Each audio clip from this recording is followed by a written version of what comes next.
नमस्कार किसान भाइयों, गणेशा डेयरी फार्म में आप लोगों का फिर से स्वागत है। आज आप लोगों को वीडियो में बताएंगे कि बहुत सारे किसान भाई डेयरी फार्म स्टार्ट करते हैं और अधिकतर उसमें सफल हो जाते हैं, पर कुछ ऐसे हैं जो सफल नहीं हो पाते डेयरी फार्मिंग में, और फिर आगे चलकर बहुत सारे लोग डेयरी फार्मिंग के बिजनेस को फिर बोलते हैं कि घाटे का सौदा है। तो आज आप लोगों को हम यही बताएंगे, अपनी वीडियो में आज आप लोगों को यही बताया जाएगा कि जो डेयरी फार्मिंग है वो स्टार्ट करने के बाद क्या क्या समस्याएं आती है और किन समस्याओं के कारण एक डेयरी फार्म बंद हो जाता है।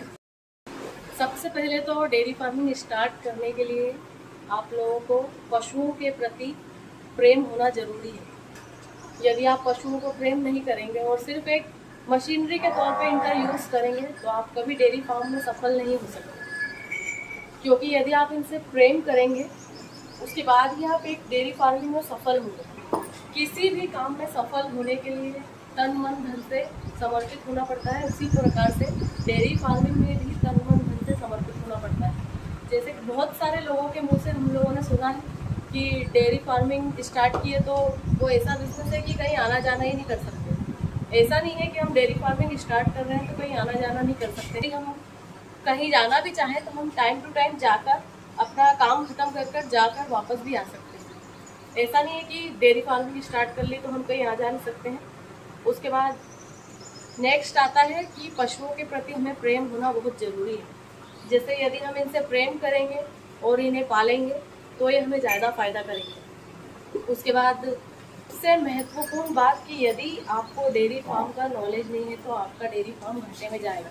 जैसे आपने यदि डेयरी फार्म स्टार्ट कर लिया, आपको यही नहीं पता है कि जो ये गाय है इसे किस प्रकार से पाला जाता है, गाय या कोई भी पशु है उसे किस प्रकार से पाला जाता है, वो क्या खाता है, क्या पीता है, कितना खिलाना है, कैसे रखना है। उसके बाद इनमें बीमारियां क्या क्या आती हैं। यदि आपको ये नहीं पता होगा तो आपका डेयरी फार्म लॉस में चला जाएगा। डेयरी फार्म स्टार्ट करने से पहले आपको सारी चीज़ों की ट्रेनिंग, नॉलेज, सारी चीज़ें आना चाहिए, वरना पता होना चाहिए कि आपने डेयरी फार्म स्टार्ट कर लिया और एक गाय की रस्सी खोलकर बांधना भी आपको याद नहीं है कि गाय की रस्सी कैसी खोली जाती है और उसे बांधा कैसे जाता है। ऐसा नहीं है कि आपने अच्छे सूट बूट पहन लिए और उसके बाद लेबर के भरोसे आपने डेयरी फार्म स्टार्ट कर लिया, वरना डेयरी फार्म अगर आप एक लेबर के भरोसे पर स्टार्ट करेंगे तो आपका डेयरी फार्म कभी सफल नहीं हो सकता।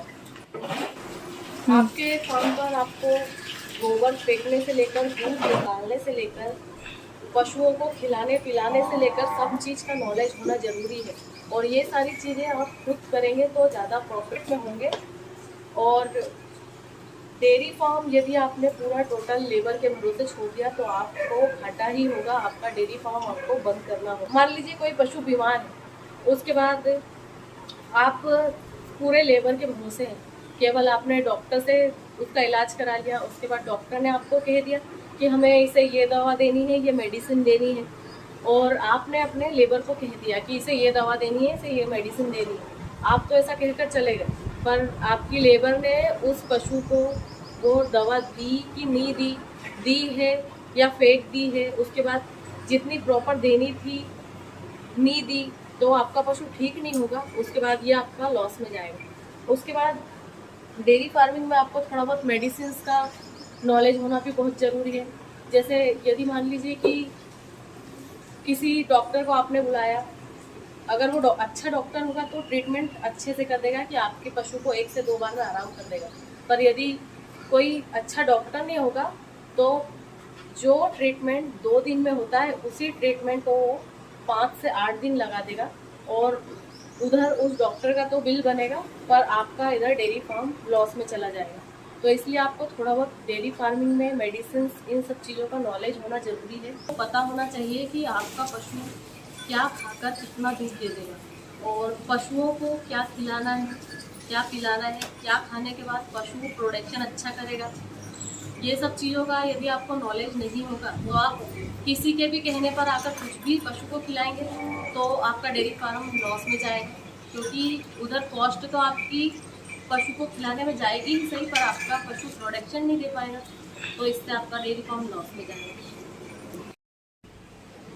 और सबसे ज़्यादा डेयरी फार्मिंग में जो समस्याएं आती है, एक तो मास्टाइटिस की जो बीमारी होती है वो, मास्टाइटिस मीन्स थनैला। थनैला की बीमारी कब आती है? जब हम पशु का दूध अच्छे से नहीं निकालेंगे, अपने फार्म में साफ सफाई नहीं रखेंगे। सबसे ज़्यादा दिक्कतें तभी आती है मस्टाइटिस की। उसके बाद यदि मस्टाइटिस की दिक्कतें आएंगी तो उसमें पशु के थन बैठने का भी डर होता है। प्रॉपर इलाज नहीं कराया आपने तो आपके पशु का थन बैठ जाएगा। और यही एक डेयरी फार्म के बिजनेस में एक डेयरी फार्मर को लॉस होता है, और फिर इसमें भी अपना डेयरी फार्म बंद होने के चांस होते हैं। उसके बाद आती है पशुओं को टीका लगाने की।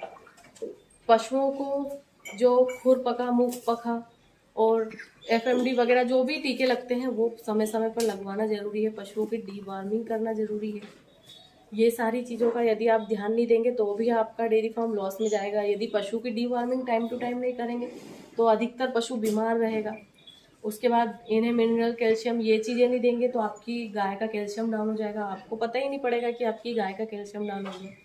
और फिर यही चीज़ें आप सिर्फ डॉक्टरी उसमें खर्चा करते जाएंगे तो आपका डेयरी फार्म लॉस में हो जाएगा। उसके बाद आपके पशुओं का टाइम पे प्रेग्नेंट होना भी बहुत ज़रूरी है एक सफल डेयरी फार्म चलाने के लिए। क्योंकि यदि हम मान लीजिए आज एक गाय दूध दे रही है, उसे टाइम से हम प्रेग्नेंट नहीं कराते हैं या प्रेग्नेंट करा भी रहे हैं और वो कंसीव नहीं कर पा रही है, तो आगे चलकर मान लीजिए यदि कोई गाय कंसीव नहीं कर रही तो आपको क्या करना होगा? फिर वो कंसीव नहीं करेगी, जब तक दूध देना है, जब तक दूध देगी उसके बाद आप क्या करेंगे उस गाय में?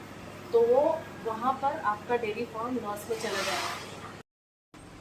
जब तक डेयरी फार्मिंग में आप खुद काम नहीं करेंगे तो आप कभी सफल नहीं हो सकते। डेयरी फार्म आपका घाटे में ना जाए, इसके लिए आपके बारे में सारी चीज़ों का नॉलेज होना ज़रूरी है कि फीडिंग, मैनेजमेंट, ब्रीडिंग, उसके बाद मेडिसिन, ये सारी चीज़ों का नॉलेज आपको होना ज़रूरी है। कि यदि मान लीजिए आपने आज एक लेबर रख ली, आपको डेयरी फार्मिंग में किसी चीज़ का नॉलेज नहीं है, केवल आपने एक लेबर के भरोसे पर डेयरी फार्मिंग स्टार्ट कर ली, तो जब तक वो लेबर रहेगा तब तक आपका डेयरी फार्म चलेगा। उसके बाद आपको तो किसी चीज़ का नॉलेज नहीं है। डेयरी फार्म में जब लेबर चला जाएगा तो आपको जब गोबर फेंकना भी याद नहीं है, गाय की रस्सी खोलना याद नहीं है, गाय भैंसों के बारे में आपको किसी चीज़ का नॉलेज नहीं है कि उसे फीडिंग क्या देनी है, कितनी खिलानी है, तो आपका डेयरी फार्म बंद हो जाएगा। तो ये कुछ कारण हैं जो डेयरी फार्म स्टार्ट होते हैं और बंद हो जाते हैं। बहुत सारे युवा जो आज के हैं वो बस देख लेते हैं और डेयरी फार्म स्टार्ट कर लेते हैं। उन्हें ये नॉलेज नहीं है कि हम कौन सी नस्ल रखेंगे, उसके बाद उसका मिल्क का प्रोडक्शन कैसे लेंगे, मिल्क प्रोडक्शन लेने के बाद उसे कहाँ मार्केट करेंगे। आपने मिल्क प्रोडक्शन कर लिया, उसके बाद आपके मिल्क की आपको मार्केटिंग अच्छी नहीं मिल पा रही है तो उसमें भी आपका डेयरी फार्म लॉस में चला जाएगा। क्योंकि इधर खिलाई पिलाई ये सारी चीज़ें महंगी है और यदि दूध का रेट आपको अच्छा नहीं मिलेगा तो आपका डेयरी फार्म लॉस में चला जाएगा और आपको डेयरी फार्म बंद करना होगा। उसके बाद डेयरी फार्मिंग में ग्रीन फॉडर होना बहुत ज़रूरी है। यदि आप ग्रीन फॉडर रखेंगे तो उसमें जो आपकी गायों को रिपीट ब्रीडिंग जो होती है, गाय वो रिपीट नहीं होगी। इन्हें भरपूर मात्रा में जो भी चीज़ें लगती हैं ग्रीन फॉडर से, वो सारी चीज़ें इसे मिलेंगी आसानी से। मिनरल्स, कैल्शियम, इन सब चीज़ों का यूज़ करिए। यदि वो यूज़ नहीं करेंगे तो गायों में कमी आएगी और फिर आपका डेयरी फार्म एक लॉस में जा सकता है। तो ये एक छोटी सी जानकारी थी आज आप लोगों के लिए कि डेयरी फार्मिंग जो है वो लॉस में क्यों चला जाता है। बहुत सारे किसान भाइयों का अधिकतर डेयरी फार्म बंद करना पड़ता है। सबसे पहले पशुओं का चयन अच्छे से कीजिए। पहले तो आप पूरी ट्रेनिंग लीजिए, अपने काम के प्रति ईमानदार रहिए। उसके बाद फिर ट्रेनिंग लेने के बाद ब्रीडिंग, फीडिंग एंड मैनेजमेंट, ये सारी चीज़ों का आपको ध्यान रखना है। तब जाकर आप एक सफल डेयरी फार्मर बनेंगे और आपका डेयरी फार्म लॉस में नहीं जाएगा, वरना आपका डेयरी फार्म लॉस में चला जाएगा। तो बस यही एक छोटी सी वीडियो थी आप लोगों के लिए।